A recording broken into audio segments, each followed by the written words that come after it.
अस्सलाम वालेकुम, welcome to my channel. कैसे हैं आप लोग। आज हम एक्सरसाइज 5.2 करने जा रहे हैं और इसमें जो क्वेश्चंस हैं ना वो तकरीबन पिछले से सेम ही हैं, कुछ थोड़ी बहुत नई चीज़ें होंगी यहाँ पर। तो पिछले क्वेश्चंस जैसे हमने शुरू में सॉल्व किए हैं 5.1 के अंदर, सेम वही पैटर्न है। तो इस एक्सरसाइज को ना मैंने पहले से सॉल्व करके रख लिया है कि लिखने में, क्योंकि सेम चीज़ें हैं तो लिखने में काफ़ी टाइम चला जाएगा और ये आप ऑलरेडी समझ चुके हैं। तो दोबारा फिर मैंने ऑलरेडी इसलिए लिख के रख लिए हैं ताकि हमारा टाइम बच जाए। ठीक है, तो सिर्फ जो नई चीज़ें होंगी वो मैं यहाँ पर लिखूँगी ताकि वो आपको अच्छे से समझ आ जाए।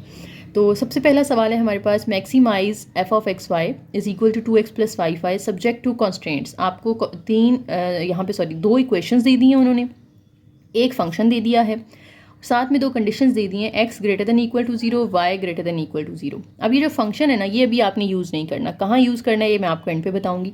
और ये जो दो चीज़ें हैं ये भी आपने अभी यूज़ नहीं करनी। फिलहाल जो हमने दो चीज़ें यूज़ करनी है वो वही हैं जो हम पीछे करते आए हैं। दो इक्वेशंस यूज़ हैं, फर्स्ट को 1 का नाम दे दें, सेकंड को 2 का नाम दे दें। एसोसिएटेड इक्वेशन लिखेंगे हम 1 के लिए, 2y - x, इसकी जगह आपने इक्वल टू 8 लगा देना है। फिर पुट करना है x = 0 और आपने एक पॉइंट P1 निकाल लिया, y = 0 पुट करके आपने दूसरा पॉइंट P2 निकाल लिया। अगर आपने 5.1 नहीं समझी है तो पहले उसके कुछ क्वेश्चंस आप बेशक देख लें, पूरी ना देखें, कुछ क्वेश्चन समझ के आ जाएं, फिर आपको ये अच्छे से समझ आएगी। ठीक है, क्योंकि मैं सेम चीज़ें हैं तो दोबारा रिपीट नहीं करूँगी। यहाँ पर टेस्ट पॉइंट निकाल लेना है जिसमें x और y दोनों को 0 पुट करते हैं, 0 < 8 आएगा जो कि ट्रू आ गया। फिर एसोसिएटेड इक्वेशन आपने लिखनी है सेकंड के लिए, 2 के लिए, उसमें भी आपने इसी तरह से x 0 पुट करके एक पॉइंट Q1 निकाल लिया, y को 0 पुट करके पॉइंट Q2 निकाल लिया और इसका टेस्ट पॉइंट भी आपने निकाल के रख लिया। फिर आपने ग्राफ प्लॉट करना है सेम उसी तरीके से, P1 और P2 की वैल्यू ले लें, Q1 और Q2 की वैल्यू ले लें और फिर उनको आपस में मिला दें। ठीक है, अब देखिए हमारी P वाली जो लाइन है वो ट्रू है, ये P वाली लाइन है ना, ये ट्रू है। तो इसने किस साइड पे शेड होना है, ओरिजिन की साइड पे शेड होना है। तो मैं छोटे छोटे एरोज लगा रही हूँ यहाँ पे ताकि डायरेक्शन का पता चल जाए। Q वाली जो लाइन है वो भी ट्रू है, तो इसने भी किस साइड पे शेड होना है, ओरिजिन की साइड पे शेड होना है। ठीक है, अब दोनों का कॉमन पार्ट कौन सा आ रहा है कि जहाँ दोनों के एरोज आमने सामने हैं, ये पूरा बीच में जो है एरिया, ये सारा शेड होना चाहिए, ऐसा ही है। लेकिन जो कंडीशन दी है साथ में वो भी देख लेते हैं हम। हमें उन्होंने कहा है कि x should be greater than 0 and y should also be greater than equal to 0। यानी वो हिस्सा आपने शेड करना है जहाँ पे x भी पॉजिटिव है, y भी पॉजिटिव है। इसे हम कहते हैं फीजिबल रीजन। ठीक है, ये जो x और y दोनों ग्रेटर देन 0 होते हैं ना, इसको हम बोलते हैं फीजिबल रीजन। तो हमने इसका सिर्फ फीजिबल रीजन शेड करना है।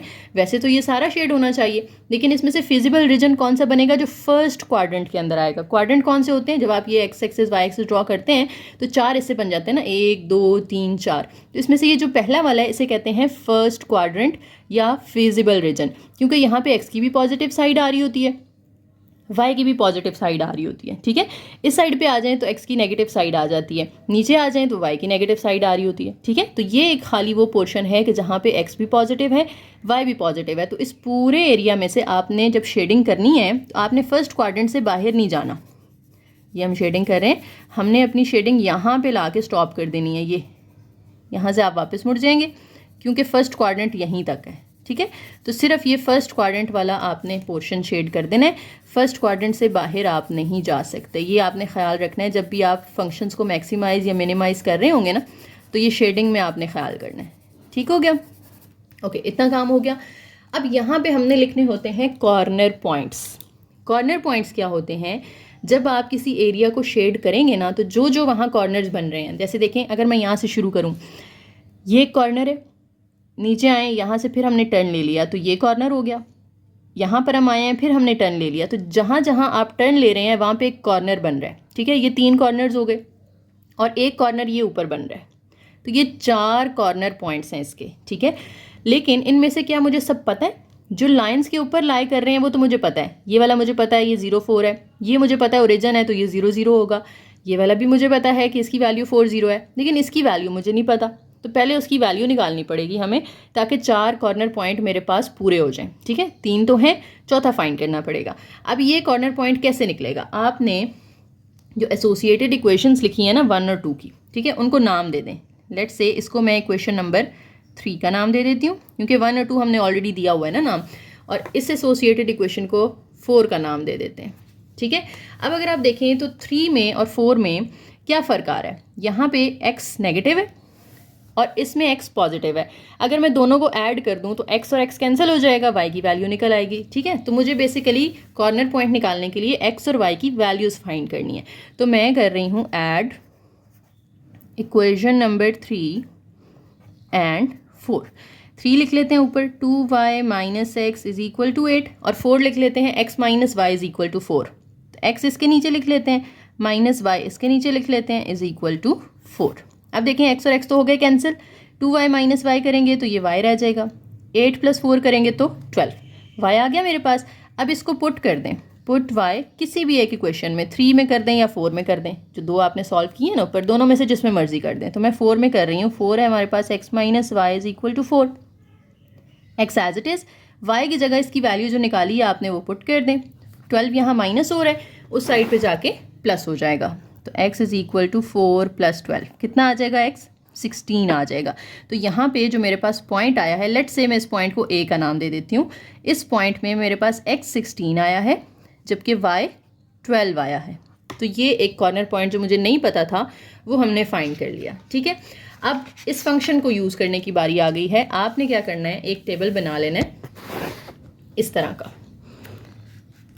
ठीक है, यहाँ पे आप हेडिंग देंगे कॉर्नर पॉइंट्स की, और इधर आप अपना फंक्शन लिखेंगे जो हमें उन्होंने क्वेश्चन में दिया हुआ है। क्वेश्चन में हमें उन्होंने जो फंक्शन दिया था वो था f of x y is equal to 2x plus 5y, 2x plus 5y।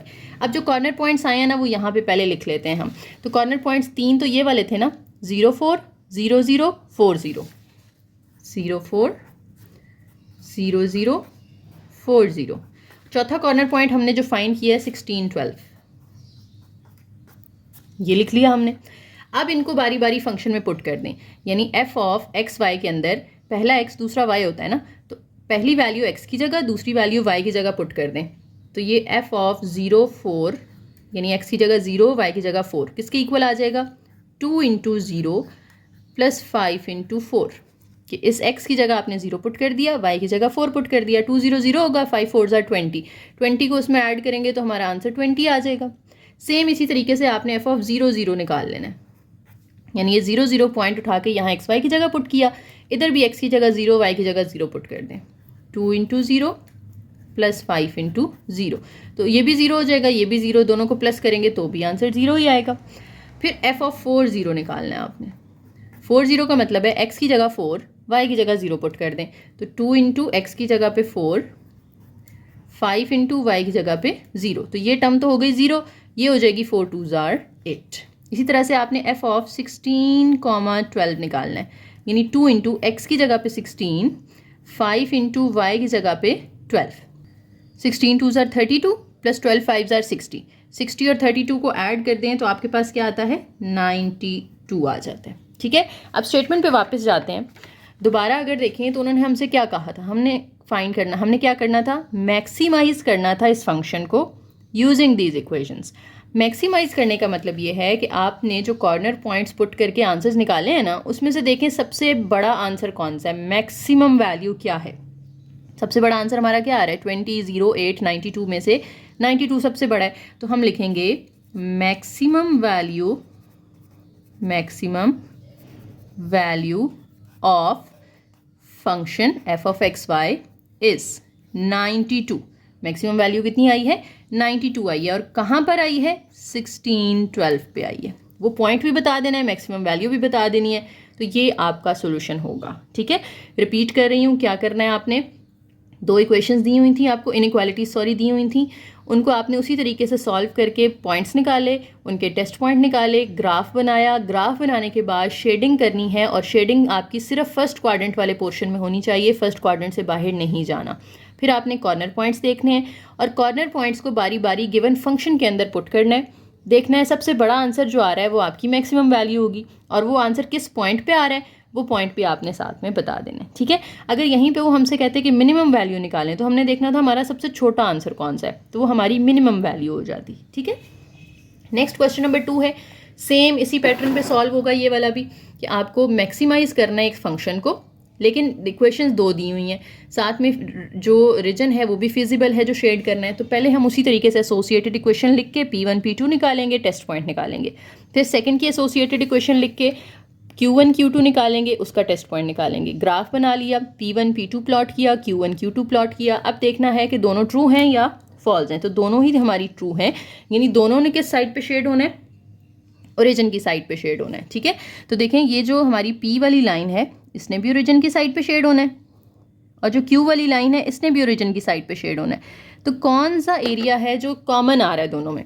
देखो ये दरमियान वाला हम नहीं ले सकते क्योंकि इसमें P वाली वैल्यूज़ तो इस साइड पे हैं एरोज़, लेकिन Q के एरोज़ उस साइड पे नहीं है। इस लाइन के एरोस ऑपोजिट साइड पे आ रहे हैं, तो जो पोर्शन आएगा वो इधर वाला सारा आएगा। ये जो P है ना, इसके नीचे वाला सारा एरिया शेड होना है और Q के नीचे वाला सारा एरिया शेड होना है। तो कॉमन तो सिर्फ ये नीचे वाला हुआ ना सारा, लेकिन हमने सारा शेड करना नहीं है, हमने करना है फिजिबल रीजन जो फर्स्ट क्वाड्रेंट में आ रहा है। तो ये सिर्फ आप ये फर्स्ट क्वाड्रेंट में जो इधर वाले पोर्शन में से जितना सिर्फ फर्स्ट क्वाड्रेंट में आ रहा है ना, ये आपने शेड कर देना है इस तरह से। ठीक है, अब देखें यहाँ पे कॉर्नर पॉइंट्स कितने बन रहे हैं। फंक्शन जो हमने मैक्सिमाइज करना है हम वो भी लिख लेते हैं, कॉर्नर पॉइंट्स भी लिख लेते हैं। हम लिखते हैं कॉर्नर पॉइंट्स, हेडिंग दे लें, और मैक्सिमाइज करना है हमने किसको, f of x y is equal to x plus 3y। अब कॉर्नर पॉइंट्स हमारे कौन कौन से हैं, शेडिंग एरिया को देखें। एक ये कॉर्नर पॉइंट बन रहा है 0,5, फिर नीचे की तरफ आएँ तो ये कॉर्नर पॉइंट बन रहा है जो कि 0,0 होता है ओरिजिन। फिर इधर जाएँ तो ये कॉर्नर पॉइंट बन रहा है हमारा Q2 जो कि 4,0 है। बस 3 कॉर्नर पॉइंट्स यहाँ पे बन रहे हैं हमारे। ये ट्राइंगल सी बन रही है ना जो शेड की है हमने, तो ट्राइंगल के ये तीनों आपने कॉर्नर्स ले लेने, ये हमारे कॉर्नर पॉइंट्स हो जाएंगे। अब फंक्शन के अंदर पहले 0,5 पुट कर दें, यानी x की जगह 0 और y की जगह 5, तो ये 15 आ जाएगा। फिर f के अंदर 0,0 पुट कर दें, x की जगह 0, y की जगह भी 0, तो ये तो 0 हो जाएगा। फिर f के अंदर 4,0 पुट कर दें, यानी x की जगह पे 4 और y की जगह पे 0, तो आंसर क्या आ गया, 4 आ गया। अब ये 3 आंसर्स आए हैं और हमने क्योंकि मैक्सिमाइज करना है तो हमने देखना है सबसे बड़ा आंसर कौन सा है, 15, 0 या 4। 15 सबसे बड़ा आंसर है, तो हम कहेंगे मैक्सिमम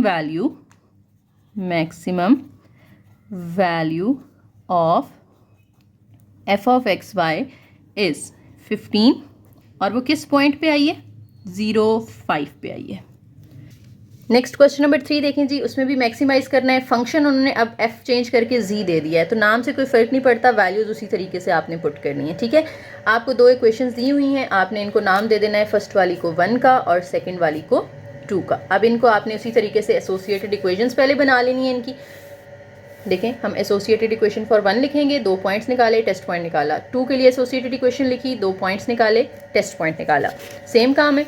उसके बाद आपने ग्राफ प्लॉट कर लिया, ग्राफ प्लॉट करके अब देखें कि हमारी जो दोनों हैं वो ट्रू हैं, यानी P वाली जो है उसने भी ओरिजिन की साइड पे शेड होना है और जो Q वाली है उसने भी ओरिजिन की साइड पे शेड होना है। तो कॉमन पार्ट कौन सा आ रहा है दोनों का, ये नहीं हो सकता क्योंकि यहाँ पे इसके तो एरोज इस तरफ हैं लेकिन इसके इस तरफ नहीं है, तो ये वाला एरिया आएगा। वैसे तो ये आगे वाला सारा आना चाहिए था, लेकिन हमने क्योंकि फिजिबल रीजन में सिर्फ शेडिंग करनी है, फर्स्ट क्वाड्रेंट में करनी है, तो ये वाला पोर्शन आपका शेड हो जाएगा। ठीक है, अब यहाँ पे देखें तो कॉर्नर पॉइंट्स कितने बन रहे हैं इसके अंदर। देखें ये शेडेड एरिया को देखें, एक ये कॉर्नर पॉइंट है जिसकी वैल्यू हमें पता है 0,4, तो टेबल के अंदर हम अपनी एक वैल्यू लिख लेते हैं 0,4 कॉर्नर पॉइंट के नीचे। ये 0,4 है, नीचे आए तो ये भी कॉर्नर बन रहा है इसका जो कि ओरिजिन पे है, तो वो 0,0 हो जाएगा। ये कॉर्नर बन रहा है जिसकी वैल्यू है 1/2, 0, ये हो गया। उसके बाद ये हमारा कॉर्नर पॉइंट बन रहा है जो हमें नहीं पता, जो लाइंस के ऊपर होते हैं ना, वाई एक्सिस और एक्स एक्सिस के ऊपर होते हैं वो हमें पता होते हैं, जो दरमियान में कहीं आ रहा है वो हमें नहीं पता होता। आप लेट से इसको नाम दे दें ए का, ये ए आपने फाइंड करना है, उसी तरीके से फाइंड करना है जैसे हमने अभी पीछे किया था कि इक्वेशन में से आप पहली को 3 का नाम दे दें, दूसरी इक्वेशन को 4 का नाम दे दें। देखें किसके कोएफिशिएंट सेम है, यहाँ y पॉजिटिव है, यहाँ y नेगेटिव है। अगर मैं दोनों को ऐड करूँ तो y से कैंसिल हो जाएगा ना, तो हम ऐड कर रहे हैं इक्वेशन नंबर 3 एंड 4 को। ठीक है, तो 2x plus y is equal to 4 में ऐड कर दें 4x minus Y is equal to 2। y cancel हो जाएगा, ये 4 + 2 6x, ये भी 4 + 2 6 हो जाएगा। 6 यहाँ मल्टीप्लाई हो रहा है, वहाँ जाके डिवाइड होगा तो 1 हो जाएगा। अब इसको x को पुट कर दें, चाहे आप 3 के अंदर पुट कर दें चाहे 4 के अंदर पुट कर दें। तो मैं 3 में कर रही हूँ, 2 × x की जगह 1 plus y is equal to 4। 2 1 जार, ये 2 plus y is equal to 4 हो जाएगा। 2 यहाँ प्लस हो रहा है, उधर जाके माइनस कर दें तो y हमारे पास आ गया 2। तो यहाँ से हमें जो पॉइंट A मिला है उसमें x 1 निकला था, कॉमा y 2 आया है। तो पहले x लिखते हैं फिर y लिखते हैं। अब इधर हम कॉर्नर पॉइंट्स की हेडिंग देते हैं, इसके नीचे हमने देखे सारे कॉर्नर पॉइंट्स लिख लिए, जो चौथा आया वो भी लिख लें 1,2। और इधर हमने अपना फंक्शन लिखना है। फंक्शन हमें दिया हुआ था z is equal to 2x plus 3y। अब ये बारी बारी चारों को हमने इसके अंदर पुट करना है और फिर देखना है हमारा मैक्सिमम आंसर कहाँ पे आ रहा है। ठीक है, तो देखें 2 एज इट इज़, x की जगह पे 0 पुट कर देना है आपने, 3 की जगह पे 4 पुट कर देना है। तो ये तो 0 हो जाएगा, 4 प्लस 3 12 आ जाएगा। फिर 0 0 है तो x की जगह भी 0, प्लस 3 इंटू वाई की जगह भी 0, तो ये तो दोनों ही 0 हो जाएंगे। फिर x की जगह 1/2 यानी 2 इंटू इस x की जगह पे 1/2 प्लस 3 इंटू वाई की जगह पे 0। तो ये 2 2 से कैंसिल होके क्या रह जाएगा, 1 रह जाएगा, और इसने तो 0 हो जाना है, तो सिर्फ 1 आंसर आ गया। अब 1,2 है, 2 इंटू एक्स की जगह 1, 3 इंटू वाई की जगह पे 2, तो 2 1 ज़ार 2 प्लस 3 2 ज़ार 6, 6 प्लस 2 कितना आ जाएगा, 8 आ जाएगा। तो हमारे जो आंसर्स आ रहे हैं वो हैं 12 0 1 8। तो मैक्सिमम आंसर कौन सा है, 8 है। तो हम कहेंगे मैक्सिमम वैल्यू ऑफ, अब हमारा जो फंक्शन था वो जी की फॉर्म में था ना, तो हम जी लिख लेते हैं। इसकी मैक्सिमम वैल्यू कितनी आई है, 12 आई है, और किस पॉइंट पर आई है वो भी बता देना है आपने। ये 12 आई थी किस पे, 0 4 पे। ये आपका आंसर हो जाएगा। नेक्स्ट क्वेश्चन 4 है, इसमें आपने मिनिमाइज करना है। मिनिमाइज करने का भी तरीका बिल्कुल सेम है, सिर्फ ये लास्ट लाइन चेंज हो जाती है कि मैक्सिमम की जगह आपने मिनिमम वैल्यू बतानी होती है। इक्वेशंस दी हुई थी वो आपने लिखी, एसोसिएटेड इक्वेशन बनाई फर्स्ट की, सेकंड की बनाई, पॉइंट्स निकाले, ग्राफ बनाया, यहाँ तक तो काम सेम है। अब देखें जो फर्स्ट है वो फॉल्स है, पी वाली फॉल्स है, तो पी ने ओरिजिन से ऑपोजिट साइड पे शेड होना है। क्यू वाली ट्रू है तो उसने ओरिजिन वाली साइड पे शेड होना है। तो दोनों का कॉमन पार्ट ये बीच वाला सारा बन रहा है, लेकिन आपने सिर्फ फर्स्ट क्वाड्रेंट में शेड करना है, इधर आगे नहीं जाना। ये फर्स्ट क्वाड्रेंट वाई एक्सिस से राइट साइड पे रहना है, लेफ्ट साइड पे नहीं जाना, क्योंकि उधर तो एक्स नेगेटिव हो जाता है ना। तो सिर्फ ये दरमियान वाला आपने इस तरह से शेड कर देना है। ये हमारा शेडेड रीजन आ जाएगा या सोल्यूशन रीजन आ जाएगा। ठीक है, अब इधर से कॉर्नर पॉइंट्स देखने हैं आपने, कितने कॉर्नर पॉइंट्स बन रहे हैं इसके। शेडेड एरिया को देखें तो इसके कॉर्नर पॉइंट्स हैं 1 2 फिर ये 3 और फिर 4। चारों की वैल्यूज हमें पता है क्योंकि चारों लाइंस के ऊपर ही लाई कर रहे हैं। तो हम यहाँ पे कॉर्नर पॉइंट्स की हेडिंग देते हैं। इधर हम अपना फंक्शन लिखते हैं जी, जो कि क्या था हमारे पास 2x प्लस वाई। पहला कॉर्नर पॉइंट 0 7, दूसरा कॉर्नर पॉइंट 0 3, तीसरा कॉर्नर पॉइंट 3 0 और चौथा कॉर्नर पॉइंट है 5 0। आगे पीछे भी लिख सकते हैं आप चाहें तो, ये दोनों पहले और वो दोनों बाद भी लिख लें, कोई मसला नहीं है। 0 7 पुट करना है, यानी x की जगह 0 y की जगह 7, तो आंसर 7 आ जाएगा। x की जगह 0 y की जगह 3, आंसर 3 आ जाएगा। x की जगह 3 y की जगह 0, तो 3 2 ज़ार 6 हो जाएगा। x की जगह 5 और y की जगह 0, तो ये 10 आ जाएगा। तो देखें हमारा मिनिमम आंसर, क्योंकि हमने मिनिमाइज करना था ना, मिनिमम आंसर कौन सा है, 7 3 6 10 में से सबसे छोटा 3 है। तो हमारा minimum value of function is 3 at 0 3, ये लिख लेना है अब हमने। ठीक है, ये हमने अपना रिजल्ट लिख दिया, तो हमारा आंसर हो गया। नेक्स्ट क्वेश्चन 5 में हमने मैक्सिमाइज करना है दोबारा से, यानी सबसे बड़ी वैल्यू देखनी है। तो सेम मेथड होगा, एसोसिएटेड इक्वेशन लिख के पॉइंट्स निकाले, टेस्ट पॉइंट निकाला, दूसरी की एसोसिएटेड इक्वेशन लिखी, पॉइंट्स निकाले, टेस्ट पॉइंट निकाला, फिर इसका हमने देखें जी ग्राफ प्लॉट कर लिया। अब इस ग्राफ में हमने क्या करना है, शेड करना है। तो दोनों हमारी ट्रू निकली थी इक्वेशंस, यानी पी वाली ने भी ओरिजिन की साइड पे शेड होना है और जो क्यू वाली है उसने भी ओरिजिन की साइड पे शेड होना है। तो दोनों का कॉमन पार्ट कौन सा बनेगा, ये वैसे इधर वाला सारा बनता है, लेकिन हमने सिर्फ क्या करना है, फर्स्ट क्वाड्रेंट में रह के शेडिंग करनी है, उससे बाहर नहीं जाना। तो ये वाला पोर्शन इसका बनेगा जो कि कॉमन आ रहा है दोनों में, तो ये शेड कर दिया हमने। अब इसके कॉर्नर पॉइंट्स कौन कौन से बन रहे हैं ज़रा गौर से देखें। एक हमारा कॉर्नर पॉइंट ये है 0 7, वो लिख लेते हैं हम। दूसरा कॉर्नर पॉइंट है हमारा ये, इधर से नीचे आए ना तो ये नेक्स्ट कॉर्नर पॉइंट आ रहा है 0 0 0 0 से इधर जाएँ तो फिर इधर से हम टर्न ले रहे हैं, तो ये 5 0 आ गया तीसरा कॉर्नर पॉइंट। और फिर एक चौथा ये भी बन रहा है दरमियान में, जो कि लाइन के ऊपर नहीं है, ना वाई एक्सिस के ऊपर है ना एक्स एक्सिस के ऊपर, तो ये हमें फाइंड करना पड़ेगा। फाइंड कैसे करना है, जैसे हमने पीछे 2 दफ़ा किया है। इसको हम नाम दे देंगे इक्वेशन नंबर 3 का, इसको नाम दे दें इक्वेशन नंबर 4 का। अब देखें तो 3 और 4 में 2x है और y 1 है, फिर इधर x के साथ 1 है और y के साथ 2 है, तो कोएफिशिएंट तो सेम नहीं है, तो हम डायरेक्ट प्लस माइनस तो नहीं कर सकते। हमने क्या करना है, इनमें से किसी एक के कोएफिशिएंट सेम बनाने हैं, चाहे x के सेम बना लें चाहे y के सेम बना लें। तो देखें अगर मैं इस इक्वेशन को 2 से मल्टीप्लाई कर दूँ तो ये 4x प्लस 2y हो जाएगा, तो इधर भी 2y है इधर भी 2 आया है, फिर माइनस करेंगे तो हमारा आंसर आ जाएगा। ठीक है, तो हम क्या करने लगे हैं, हम कहते हैं जी मल्टीप्लाई इक्वेशन नंबर 3 बाय 2, यानी क्वेश्चन 3 को 2 से मल्टीप्लाई करें एंड फिर उसके बाद सब्ट्रैक्ट कर दें, सब्ट्रैक्ट फ्रॉम 4। सब्ट्रैक्ट क्यों करना है, ऐड क्यों नहीं करना, क्योंकि दोनों के साइन डिफरेंट है ना, ये भी प्लस में है y और ये भी प्लस में है। अगर आप ऐड करोगे तो ये 2 और 2 तो 4 हो जाएगा, हमने इन्हें माइनस करना पड़ेगा ताकि एक के साइन चेंज हो तो फिर वो कैंसिल हो जाए। ठीक है, तो अब 3 वाली को 2 से मल्टीप्लाई करें तो 4x + 2y = 20 बन जाएगा। 4x + 2y = 20 और फिर ये x + 2y = 14, x + 2y = 14। ठीक है, तो मैंने 3 ऊपर लिख दिया, 4 नीचे, तो हम कहते हैं सब्ट्रैक्ट 4 फ्रॉम दिस, क्योंकि उसमें से हम 4 माइनस कर रहे हैं। ठीक है, अब माइनस करेंगे तो नीचे वाले साइन चेंज हो जाएंगे। 4x में से x माइनस करें 3x, 2y से कैंसिल हो जाएगा, इक्वल 14 माइनस करें 20 में से तो ये 6 रह जाता है। अब x के साथ जो 3 मल्टीप्लाई हो रहा है ये वहाँ जाके डिवाइड कर दें तो x हमारे पास आ गया 3। अब इसको पुट कर दें किसी भी एक इक्वेशन में, पुट x = 3, मैं उसको फोर्थ वाली में पुट कर रही हूँ। 4 है हमारे पास, x + 2y = 14, x की जगह 3 आ जाएगा, बाकी एज इट इज़। 3 यहाँ प्लस हो रहा है, उधर जाके माइनस कर दें तो 14 में से 3 माइनस करेंगे 11 रह जाएगा। अब ये y के साथ 2 मल्टीप्लाई हो रहा है, दूसरी साइड पे डिवाइड कर दें तो 1/2 आ जाएगा हमारे पास। तो हमारे पास जो पॉइंट आया हमारा कॉर्नर पॉइंट, जिसको हम a का नाम दे देते हैं, उसमें x 3 आया है और y 1/2 आया है। तो हमारा चौथा कॉर्नर पॉइंट हम इधर लिख लेते हैं। ठीक है, अब ऊपर हेडिंग दे दें कॉर्नर पॉइंट की और यहाँ अपना फंक्शन लिख लें z जो हमें दिया हुआ था, सॉरी f(x, y) की फॉर्म में दिया हुआ है x, y = 2x + 3y। अब आपने पहले 0 7 यानी x की जगह 0 पुट कर देना, प्लस 3 × y की जगह पे 7, तो ये 7 3 21 हो जाएगा और ये तो 0 हो गया। 0 0 पुट करना है, x की जगह भी 0, y की जगह भी 0, तो ये तो पूरा ही 0 हो जाएगा। फिर x की जगह 5 और y की जगह 0, तो 5 2 क्या होता है, 10 हो जाता है।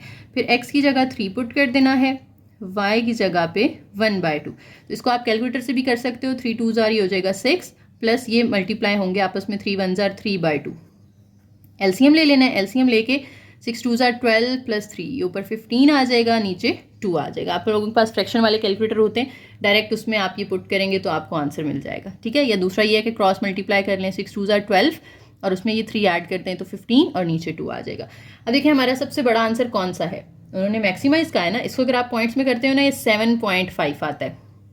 7.5 10 0 21, सबसे बड़ा तो 21 हुआ, तो किस पे आ रहा है वो, 0 7 पे आ रहा है। तो हमने लिख लेना है कि maximum value of the function is, maximum value of f(x, y) is 21 at 0 7।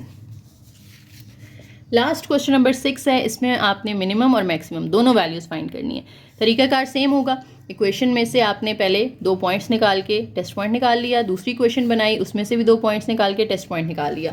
Graph के ऊपर आपने चारों पॉइंट्स प्लॉट कर लिए हैं। अब ये दोनों जो है ना, उनमें से जो पहली थी P वाली वो फॉल्स है, ये P वाली है ना, ये P वाली लाइन ये फॉल्स है, तो इसने ओरिजिन से ऑपोजिट साइड पे शेड होना है।